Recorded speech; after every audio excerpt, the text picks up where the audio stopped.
Hey guys, this is Justin. Hello and welcome to another video, and this will be a bit more rambly than some of my other Star Wars lore videos because instead of looking at hard existing lore, I want to theorize about one of my favorite characters, and that character specifically is Grand Admiral Thrawn. Grand Admiral Thrawn, of course, was a major character in Star Wars Legends. He reappeared in about 9 ABY, so 5 or 6 years or so after the Battle of Endor, and waged a campaign against the New Republic, which is commonly known as the Thrawn campaign. But there's one question that I've wondered myself, and which I have had asked to me, and that's how would the Thrawn campaign have changed had Thrawn had access to a Super Star Destroyer? And spoiler alert, Thrawn is not successful in the campaign. Could a Super Star Destroyer have changed the tide? This is actually an interesting question that probably would have even been debated in universe because Thrawn almost did have a Super Star Destroyer. When Thrawn returned to the known galaxy, many Imperial warlords and supporters threw their support behind him. One of these factions was Artus Kane's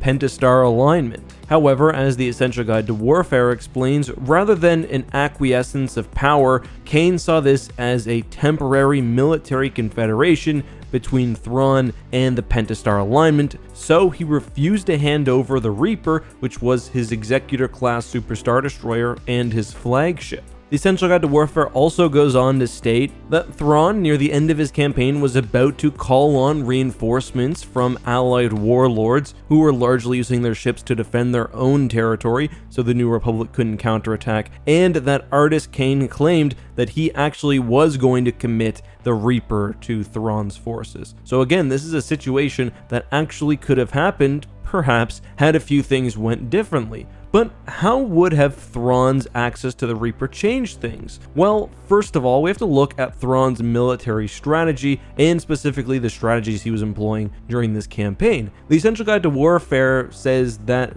not having the Reaper would have deprived Thrawn of a powerful flagship, and that I don't quite agree with. Throughout Thrawn's campaign, he really used rebel hit-and-run tactics and maintained a very mobile fleet. He never fought battles he couldn't win, and even where he was defeated early on, I'm thinking mostly of Sluis Van, there's not really a situation where a Super Star Destroyer would have helped in any way or made a difference. At Sluis Van, for example, he was defeated because his mole miner technique was countered by the New Republic.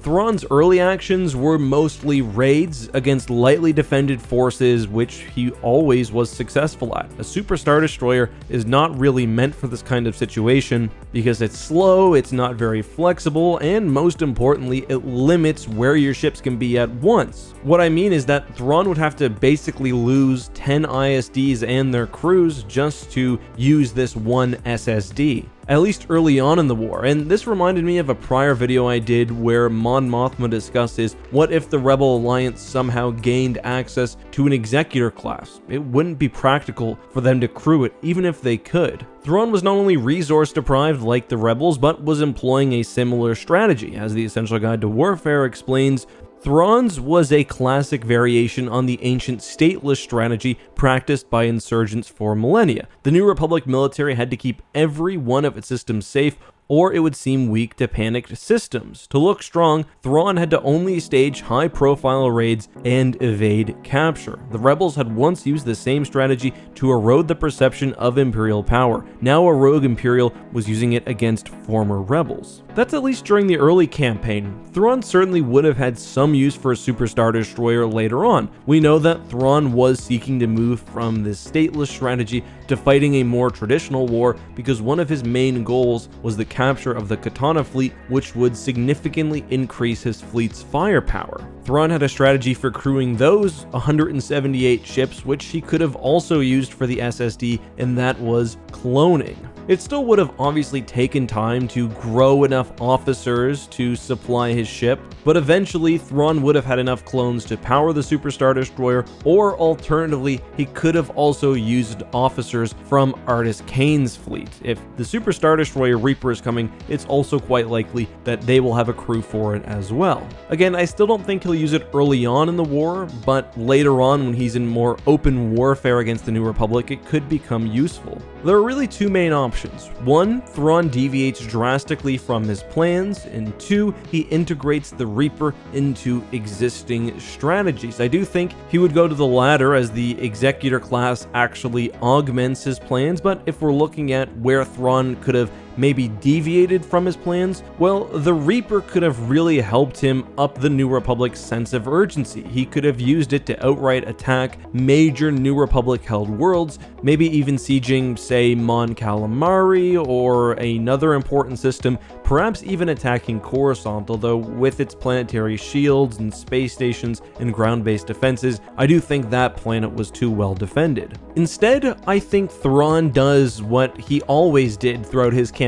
He uses the Super Star Destroyer as a puzzle piece. The early Thrawn campaign especially is all about the Grand Admiral finding and securing assets, which he puts together and employs against the New Republic to devastating effect, especially the first time. I'm thinking about, for example, when Thrawn took Yukio. So where does the Reaper fit in? Well, the Battle of Belbringy. So the Battle of Belbringy was basically Thrawn's attempt to goad the New Republic into a major space battle. He would trap them there, and with superior numbers would inflict a devastating loss, keeping the New Republic in place with interdictors and using that to break New Republic morale and of course to make his military campaign that much more easy. The genius of the Battle of Belbringy was that the New Republic thought that they were launching a surprise attack on Grand Admiral Thrawn. There were several feints by the Empire and the New Republic. Thrawn predicted all of it, and the New Republic showed up with a force, not knowing that they would be outmatched. This, I think, is where Thrawn brings in the Reaper. He keeps the ship secret throughout the entirety of his campaign. Maybe he doesn't even crew it, he leaves it in an asteroid belt or somewhere hidden. Then when it's time for the Battle of Belbringy, it's one major asset that the New Republic is not aware that he has possession of. Then the Battle of Belbringy comes, the New Republic thinks they're hitting the Belbringy shipyards in a major strike against Thrawn, and not only now does Thrawn's fleet and the Katana Dreadnought show up, but also the Reaper. So how does this change things? Well, Thrawn's still going to die. A Super Star Destroyer does not help Thrawn with his no-greed problem and with his eventual assassination. That's pretty much set in stone. However, it seemed like the Battle of Belbringy was very close, with the New Republic perhaps even gaining an advantage after the involvement of the Smugglers Alliance. I think a Super Star Destroyer at this battle makes it a very clean sweep for the Empire. They probably managed to kill Admiral Akbar and the rest of the fleet even after Thrawn dies, but overall I don't think that changes enough for it to really make a difference. Yeah, it's one more battle that's won, but without Thrawn, I don't think Pelion is the mind needed